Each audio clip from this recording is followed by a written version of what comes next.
લઘુ છાણા તણા સ્પર્શે અગ્નિ તુર્ત જ ચેતશે, ગુરુ પથ્થરના ભારે ચેતેલો અગ્નિ બુઝશે. સગર નામે રાજા હતો. તેને કેશિની અને સુમતિ નામની બે રાણીઓ હતી, પણ એકને સંતાન નહોતું. આથી રાજા બહુ ઉદાસ રહેતો હતો. છેવટે તે રાણીઓને સાથે લઈને વનમાં ગયો. વનમાં મહાત્મા ભૃગુ તપ કરતા હતા. રાજા અને તેની રાણીઓએ એક ચિત્તે ભૃગુની સેવા કરવા માંડી. આમ ઘણા વર્ષો વીતી ગયા. એક દિવસ ભૃગુએ કહ્યું, હે રાજા, હું તારી ભક્તિથી પ્રસન્ન થયો છું. તારે જે જોઈએ તે માંગી લે. રાજાએ કહ્યું, ભગવાન, પુત્ર વિના હું આ સંસારમાં અપકીર્તિવાળો થાઉં છું. મારા પર દયા કરો. આમ કહી રાજા ભૃગુના પગમાં પડ્યો, અને રાણીઓએ પણ તે વખતે ભૃગુને પ્રણામ કર્યા. ભૃગુએ રાણીઓને કહ્યું, કહો, એક જોઈએ કે અનેક? બંને રાણીઓ વિચારમાં પડી ગઈ.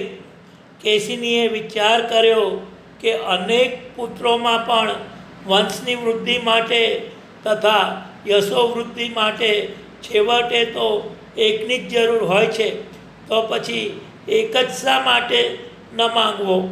આમ વિચાર કરીને તે બોલી, ભગવાન, એક જોઈએ. ભૃગુએ હસીને કહ્યું, તથાસ્તુ. સુમતીએ વિચાર કર્યો કે એક પુત્ર હોય તે કાલે એને કંઈ થયું તો હું તો રોઈ ઉઠું ને. એના કરતાં અનેક પુત્ર હોય તો સારા. આમ વિચાર કરી તેણે માંગ્યું, ભગવાન, અનેક પુત્રો આપો. ભૃગુએ હસીને કહ્યું, તથાસ્તુ. બંને રાણીઓ ખુશ થઈ. રાજા ખુશી થયો. ત્રણેય ઋષિને પગે પડ્યા. તેમની વિદાય લઈને ઘેર ગયા. વખત જતાં કેશિનીને એક પુત્ર જન્મ્યો. તેનું નામ પડ્યું અસમંજસ. સુમતીને અનેક પુત્ર થયા. એમની સંખ્યા 60,000 લેખાઈ. અસમંજસ બહુ ઉતાવળિયા સ્વભાવનો હતો. એના આવા સ્વભાવના લીધે એ ઘણી વખત ઘણા ના કરવા જેવા કામો પણ કરી બેસતો. એ મોટો થયો, યુવાન થયો, પરણ્યો અને પિતા થયો, તો પણ એનો આ સ્વભાવ સુધર્યો નહીં. એવામાં એક વખત એવું બન્યું કે ગામના છોકરા સરયુના કાંઠે રમતા હતા.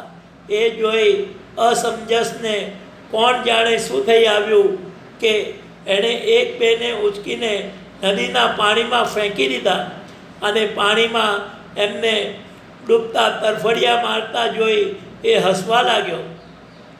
આજ લગી એના દુષ્કૃત્યનો લોકોએ સહી લીધા હતા, પણ એનું આ કૃત્ય કોઈથી સહન થયું નહીં. લોકો બધા ભેગા થયા. તેમણે ઠરાવ કર્યો કે કાં અસમંજસ નહીં, કાં અમે નહીં.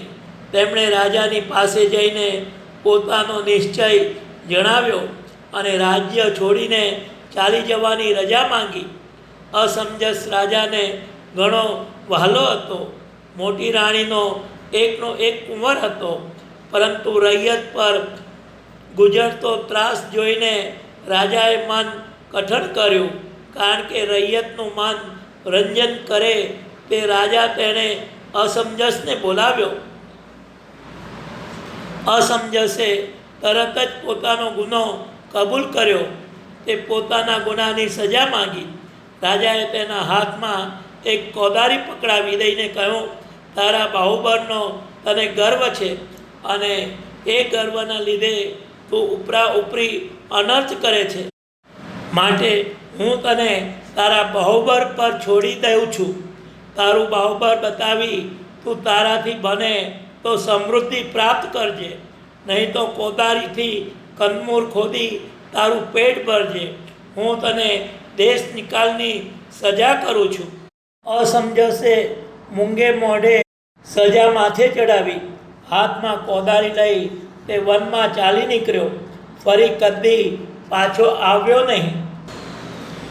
દેશવટો પામીને અસમંજસ ક્યાં ગયો અને તેનું શું થયું તે વિશે રામાયણમાં કશું લખેલું નથી, પણ કેટલાક યુરોપીય વિદ્વાનોએ કરેલી વિવિધ શોધખોળો અને બાંધેલા અનુમાનો વિચારવા જેવા છે. વેડેલ નામનો એક અંગ્રેજ વિદ્વાન હતો.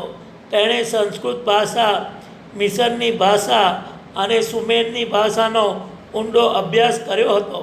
તે કહે છે કે સગર રાજા સુમેનોર ચક્રવર્તી રાજા હતો અને હિન્દુસ્તાનથી માંડીને ઇંગ્લેન્ડ સુધી એની આણ ચાલતી હતી.